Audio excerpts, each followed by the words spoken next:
often people will say, well, Abraham, why are we set up this way? In other words, why does it have to be hard? If we are pure positive energy and then we are born into these bodies, why are we so assured that there will be resistance surrounding us? Why does there have to be so much that we worry about that gets our attention and that sets up resistance within us and keeps us from being in the place of allowing that we so much want? And we say, it is because the benefit of the contrasting environment is millions of times more valuable than the negative is detrimental. In other words, if you did not have the ability to discern difference, you could not prefer. And if you could not prefer, you could not vibrationally summon source. And if you could not vibrationally summon source, then we would all cease to be. And so the entire universe is based upon our ability to conclude the new idea, which is the summoning forth of the new life into the new space. And then you say, but wouldn't it have been better if we could have had an environment where it was easier to stay connected?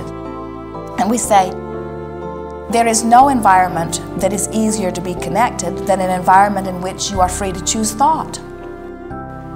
And you say, but it's hard to choose a thought that feels good when there's so much around me that feels bad. And we say, only because you haven't practiced it that way. Only because you've been convinced that you've got to clamor around the problem in order to find the solution. And there is truth in some of that. The clamoring around the problem is what is giving birth to the desire, you see. And so it's all an integral part of all of this. There are some who say that we should not encourage you to have desire. And yet we cannot stop you from having desire. The universe is established to produce desire.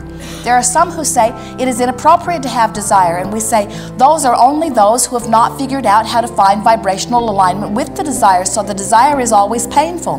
We understand why you would not want to have a desire that is painful, but the only reason it is painful is because you have not yet learned how to allow.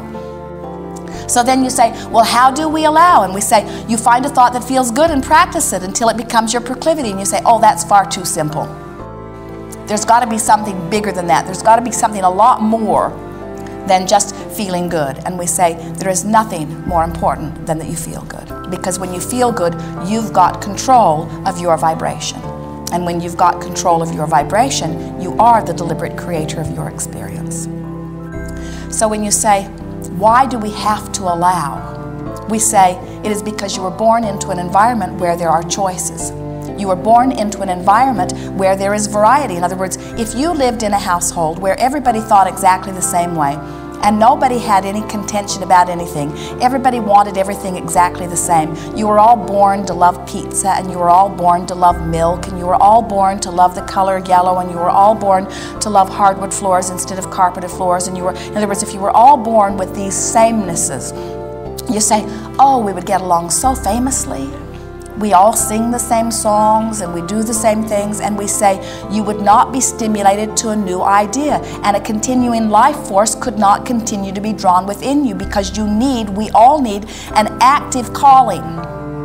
That's big.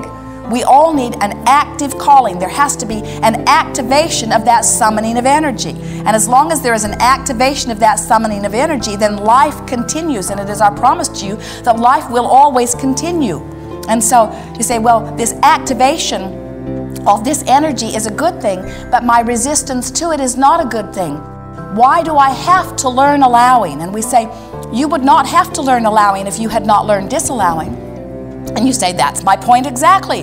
Why was I born into an environment where I learned disallowing? Why do I have to go back now and learn how to allow? Shouldn't I just naturally allow? And we say, because you wanted the environment of difference, and you needed to find your bearing, and you needed to find your place, and you needed to decide what you want. In other words, we promised you, you did not want to come into an environment where you just said yes, yes, yes, yes, yes, yes, yes, yes, yes to all of it. You wanted to say yes, no, well, maybe. Well, what do I think? What do I conclude? What is my preference? Otherwise, your perspective has no value if you are not here to decide, to discern, to prefer something new, you see. So then you say, but I thought we are all one. And we say, we are all one, playing off one another for the purpose of coming up with a new idea. And you say, well, it's painful because now I have to learn how to allow all over again. And we say, you'll be all right. you can use your guidance system to know if you don't get too far from where you are, it's always easy to bring yourself back to center. And even if you do get far from where you are, it's still easy to bring yourself back to center. It just takes deciding that feeling good is worth something. And practicing with real determination to feel good for no other reason than to feel good. And in time you show yourself that allowing is not a big issue. It's easy to allow. In fact, it is your dominant proclivity. You would much rather love than not love. You know how we know that? When you don't love, you feel miserable. You would much rather praise than criticize. You know how we know that? Because when you criticize, you feel awful, and when you praise, you feel wonderful. You would much rather know your success and know your value than to feel that you do not have value. You know how we know? Because we feel your pain when you choose the other. In other words, we think that it must be so easy to know the stove is hot.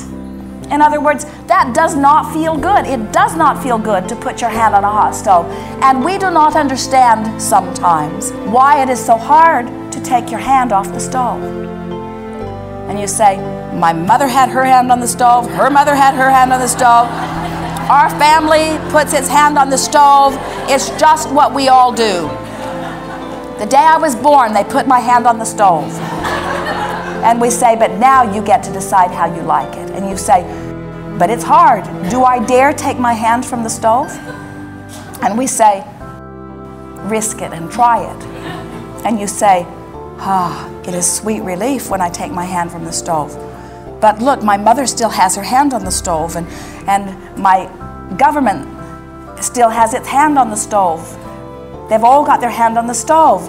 Who am I to find the relief of not putting my hand on the stove? And we say, all right, put your hand back on the stove if you want to. But understand that you get to allow or not allow. These are your choices.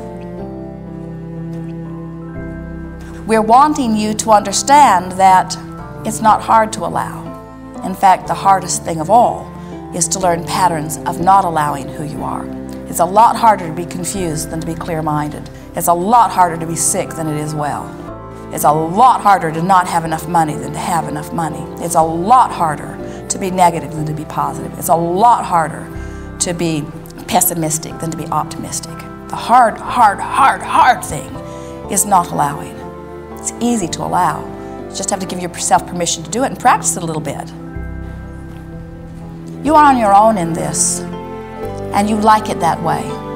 You came into this environment knowing that you would be in an individual consciousness that would have your individual preferences, and that anything that you in your powerful individualness identify as your desire source energy will answer.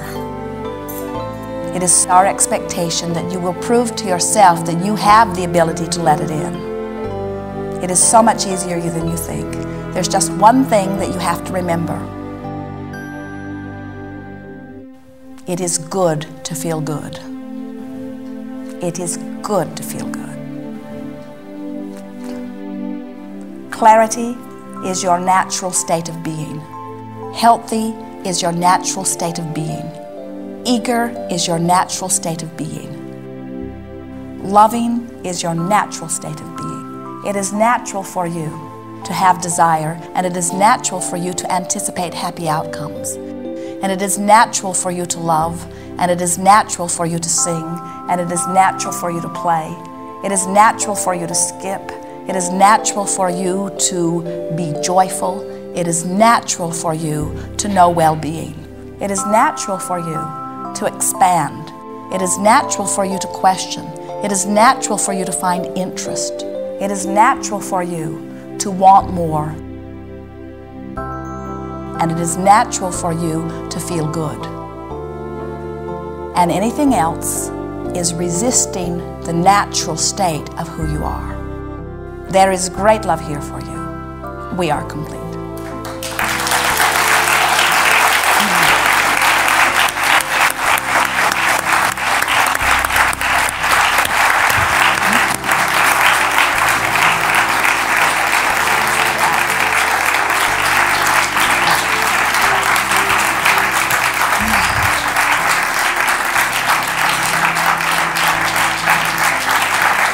good.